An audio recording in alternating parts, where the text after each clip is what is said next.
Hello and welcome to another beautiful day. Actually, it's been raining the last few days, so weather isn't always the thing that makes things beautiful. I'm as I said before, I just want to get the footage,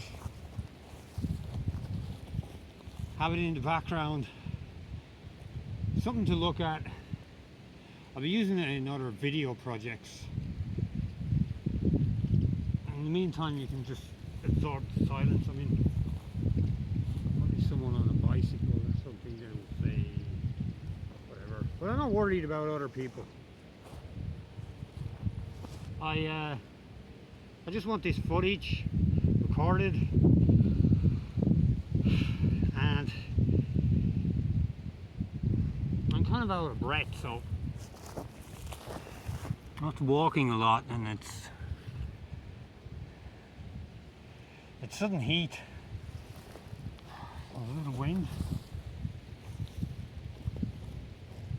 but I don't know, maybe it's anxiety or something.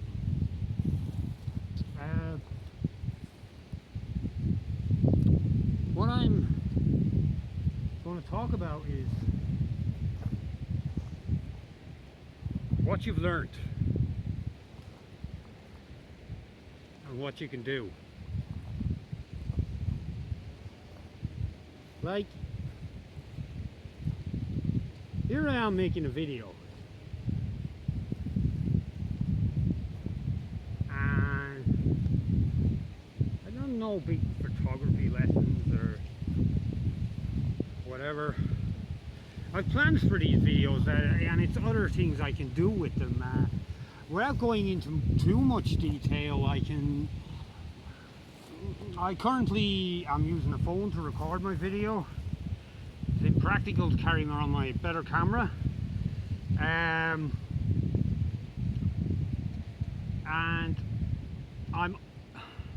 I'm going to be kind of using these videos where I'm chatting in this one.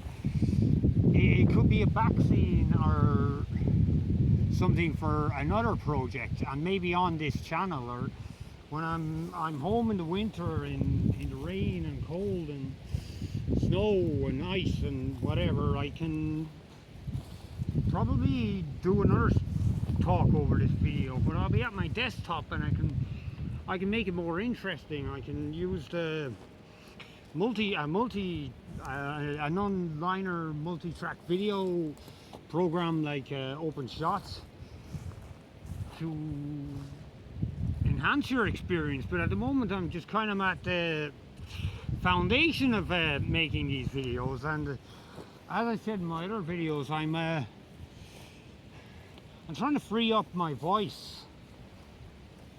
As you will, I've been always taught that, like, I've been told and taught that, oh, you have to keep your voice down, and you're kind of suppressing yourself. And there's a time and a place to talk quietly, and there's a time and a place to shout your mouth off, or get passionate about what you're talking about.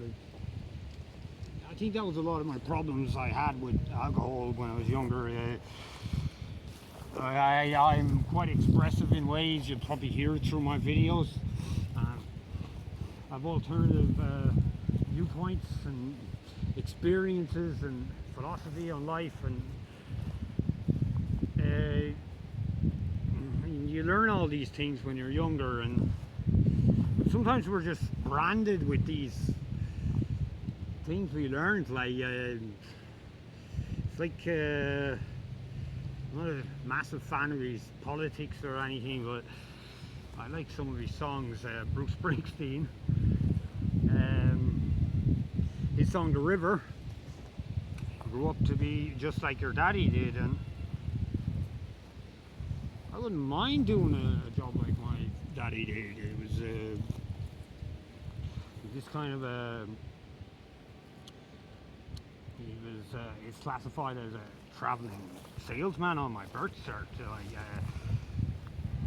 That could mean a lot of things as well, and they're all put in these boxes. But how it worked was just say a pair of Levi's was €50. He'll give you that, and you pay him back like €5 a week, or 10, 12 weeks, maybe a little more, and you get your Levi's, you get your product there and then, and you pay it off. Buy now, pay later, kind of a thing system. And at the time, people like even in 1995, I was in a low-paying job, and I was getting €130 a week, and a pair of Wranglers was €50 or £50 at the time. So if you bought that, you'd be out of your wages, you'd be broke for the week. So he had this kind of a company, and they done that, and you get your clothes and all, and radios, and not so much TVs, but I remember there was a catalogue, and you just order product number, just like a website, like the way you're ordering off. It's basic foundations of like things like Amazon and whatever. But then he got a commission, and it's so much sales a week, and people would be these recurring sales. You'd get money and whatever, and like I don't know what degree. I think he left school quite young as well, and but at that time there was opportunities to get quite a good job. Like when I was growing up, I just seen a video that of guys born in 55 to 1970, and they were the last ones to get a real chance. And I think that was, without actually looking at the video, I think I know what he's getting at. I'll have a look at him later. Might link it below. What you learned. So in the area I grew up in, there was farmers, and there was your regular mechanic guys, and there was this guy across the road, he used to do TV repair and stuff. Like, there was these little jobs that you could make a business out of, and you could make a career out of it. But at that time the careers were kind of, they had longevity or something about them. And there was a course when I was younger, I wanted to apply with it, but I was in another city. I was in a city, and even the handicap of there was no regular bus service, so you had to move there, and you had to do this, that and the other to get the training. Money wasn't there for me, and so then you had to take the low skill job because of it. And I don't know, even if I had done that now, what line of work I'd be doing today. Could have got me into computer repair and stuff, and I've done that now. Do actually formal training in it, but I know how to put in hardware and all. Now it might be a little tricky with processors and things, and soldering, and I want to learn, but I moved around all my life, and since I was 22 and I'm 48, and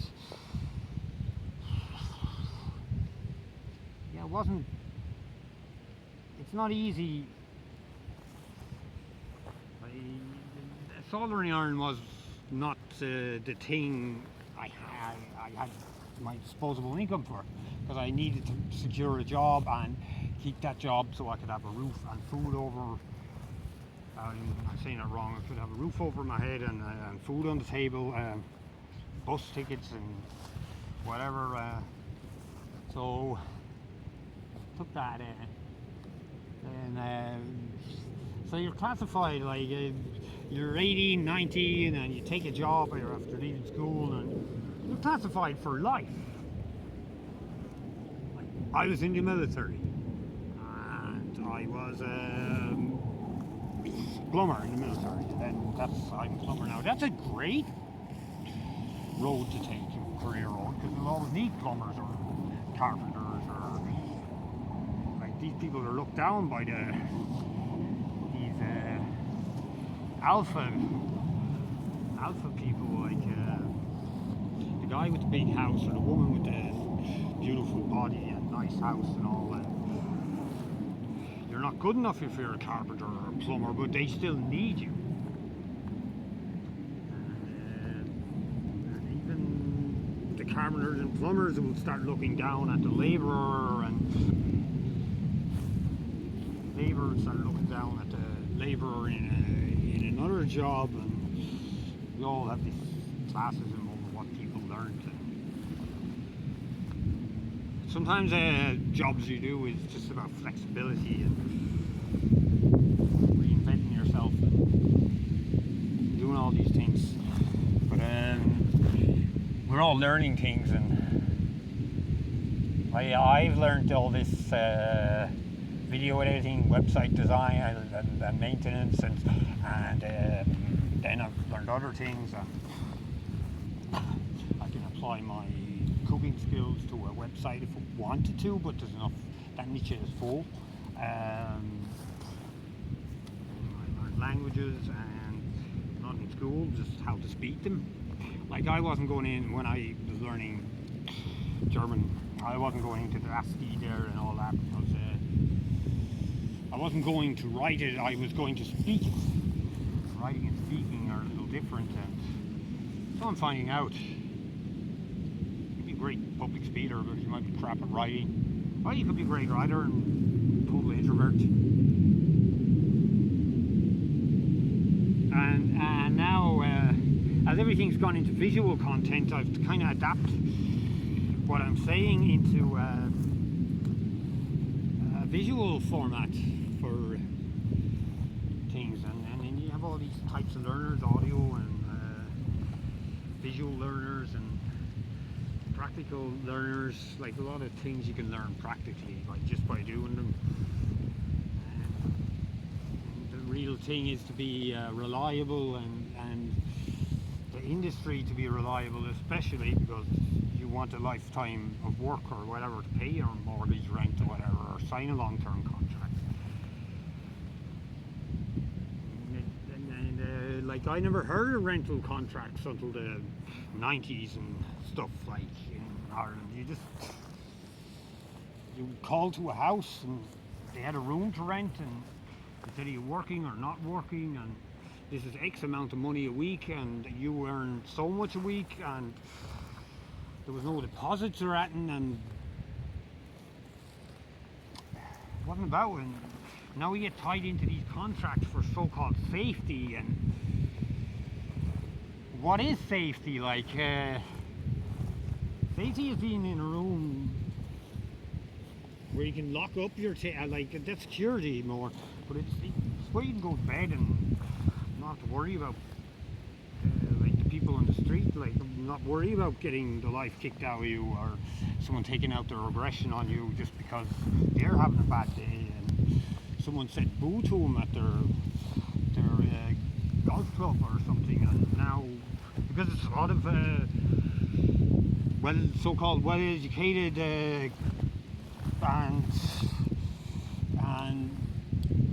well-educated kids and even adults do these kind of things to the homeless people, because they say, I do this, and my life is, I do everything right. I have a job, and I have a home, and I'm paying off a mortgage, and I actually own my own home. I don't have a mortgage even. And look at this guy, he's just lying on the street. Maybe because he had a memory loss or something, he forgot who he was, and he could be only lying there for 1 week or one night or 1 hour and throw a blanket over himself to go to sleep, because you have to sleep. How rich you are or poor you are, you have to sleep. And like despite what you've learned, you still have to have that roof over your head and all that. And what you learned, as I was saying, could have been learning all this stuff and all that, but like you're earning a lot of money, but at the same time you never learned how to cook. So you spend money on takeaway, so every meal you eat is costing like 5 times more than the guy who learned how to cook, probably even more. And you didn't learn how to the importance of exercise in your life, and now you just spend money on supplements and maybe therapists and medication and someone that learned that, and it could be a very private situation, but they learned that because they went to the library and picked up a book on it, or they weren't distracted with these other so-called crucial things to learn in life. How many 7-year-olds know how to plant a potato or a vegetable in their garden these days? Many 30-year-olds know how to do it.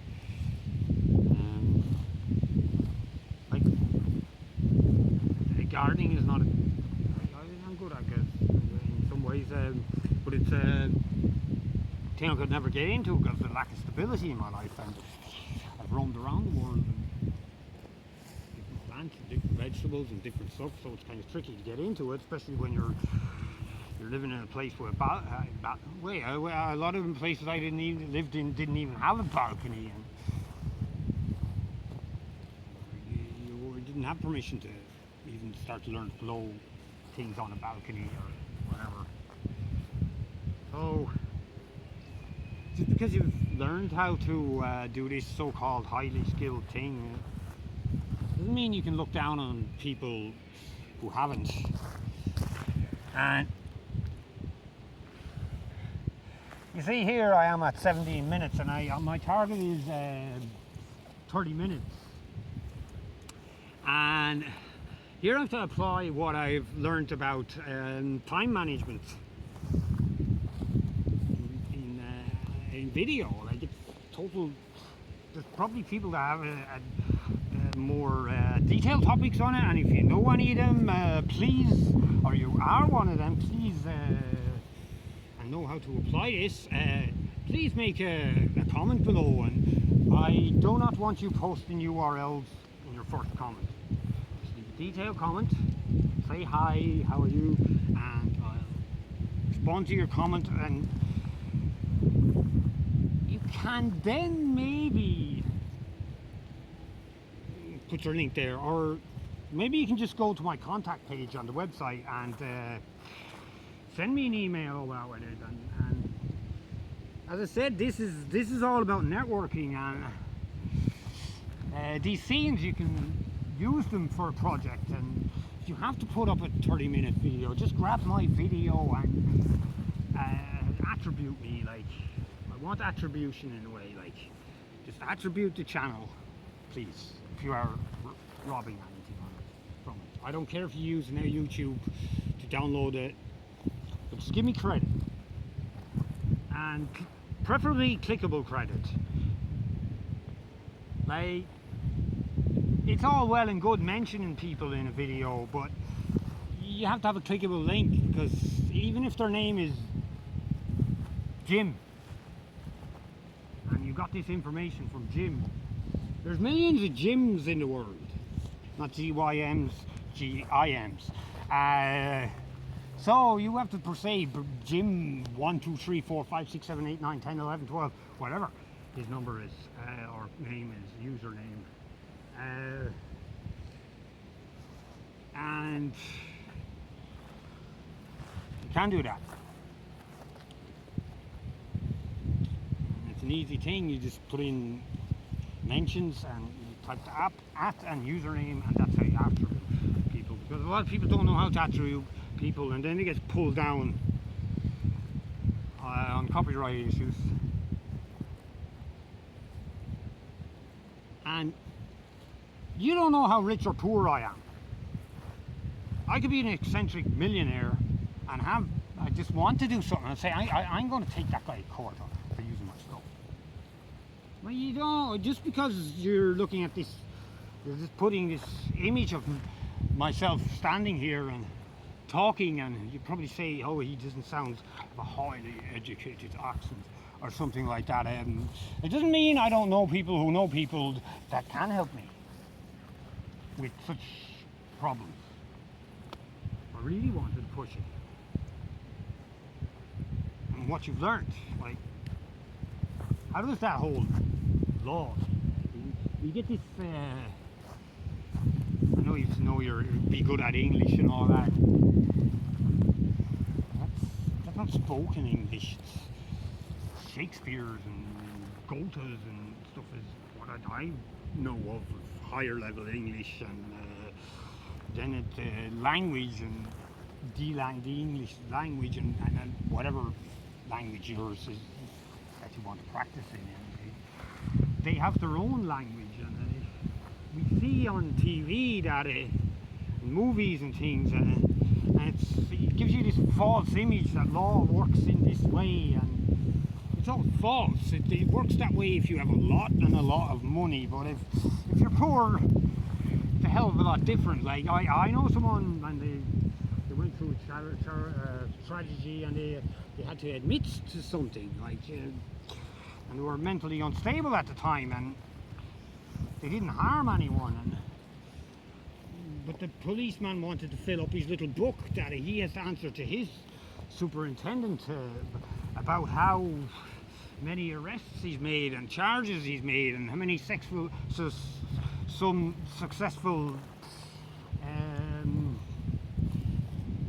things he brought before the court that he's won and obtained for this police chauffeur.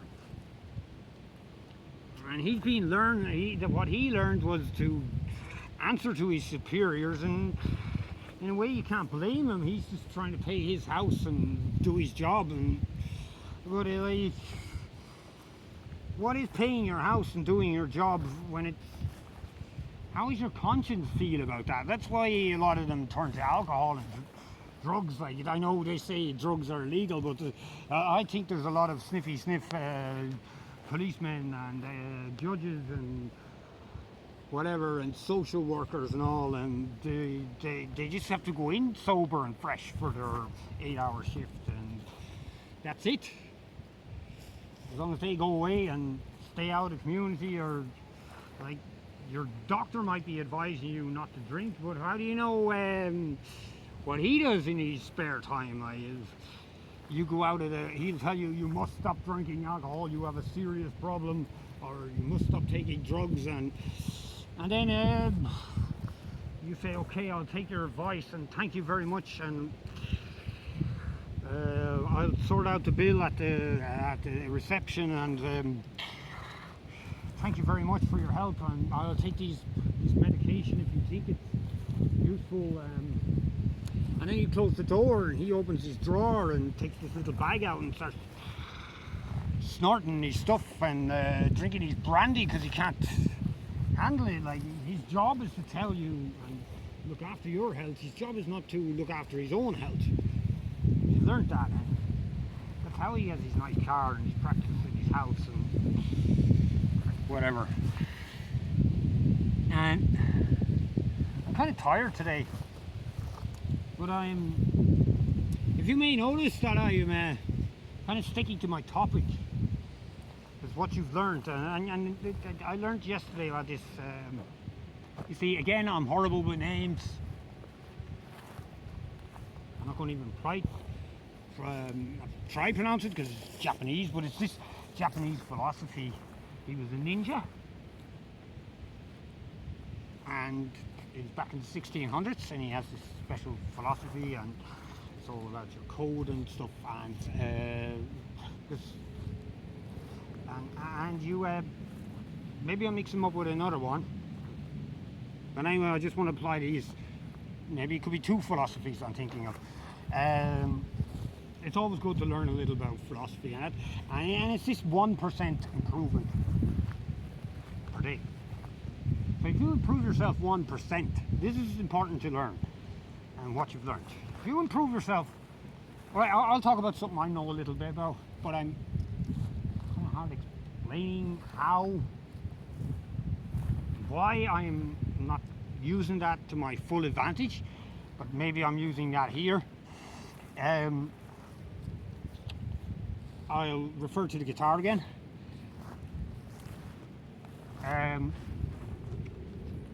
1% per day. When I took one of my first guitar lessons, my teacher, he thought I was one of these guys that just wants to come in and learn Bob Dylan, play songs and sing along and all that, which is a regular guitar lesson. I have an alternative focus and a very complicated reason for learning. But I was happy he taught me very important things. And one of them was the spider exercise with alternate picking. And if you don't know anything about guitar, alternative picking, up and down, up and down, up and down. So you're going up or down and up and down and up and up and up. But you're going in this pattern, and there's other types of picking. But this is an important exercise to do. It's called the spider walk. So you put your index finger on anywhere that's comfortable for you, because you're only starting out. Could be at the top of the neck, could be down the bottom. Usually it's in the middle around the A, or maybe the B, or back to the G. Depends on your hand and what guitar you're holding. But anyway, we're not here to teach about guitar, we're teaching about this philosophy. But what you're actually doing is you're picking down with your index, up with your middle finger, down with your ring finger, and up with your pinky. All without the guitar, it's very hard to visualize it. Right, and you're doing that on each string, and you're doing it while you're counting 1, 2, 3, 4, 1, 2, and keep repeating that process. Like, if you look at it, like, you're saying he's just telling me to press all the buttons. Like, guitar was whatever the many amount of notes is on the guitar. Like, there's 12 notes, but then there's over so many frets. The exact number I could just below. So just say there was 48, 60. Right, just say there's 60 notes available. Like, not in octaves and things, without getting too technical about it. Right, there's 60 notes, and he's told me to play all 60 notes. Right?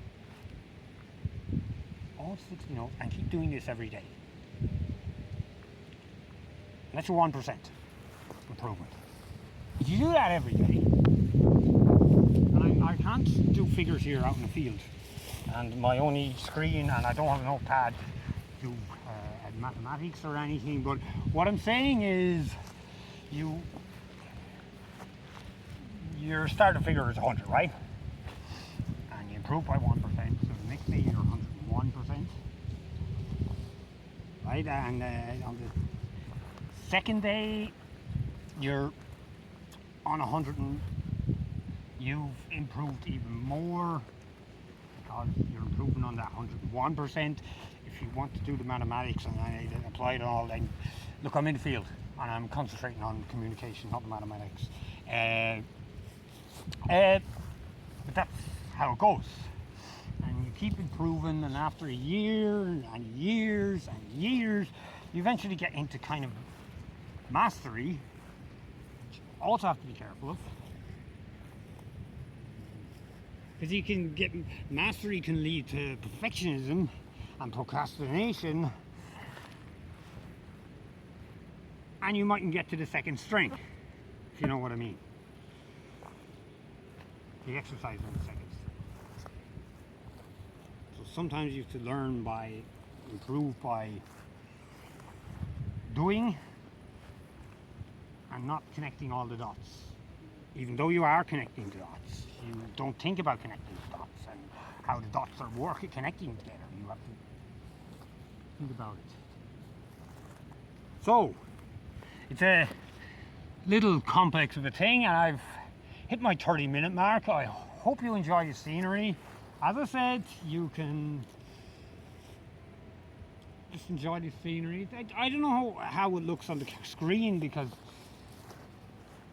as I said, I'm out in the wild and I'm just putting this video for another project. Like, I could use this as a background for another thing and all that. And you'll see. Because, like, I'm approaching this as Rome wasn't built in a day. It might never be Rome. But,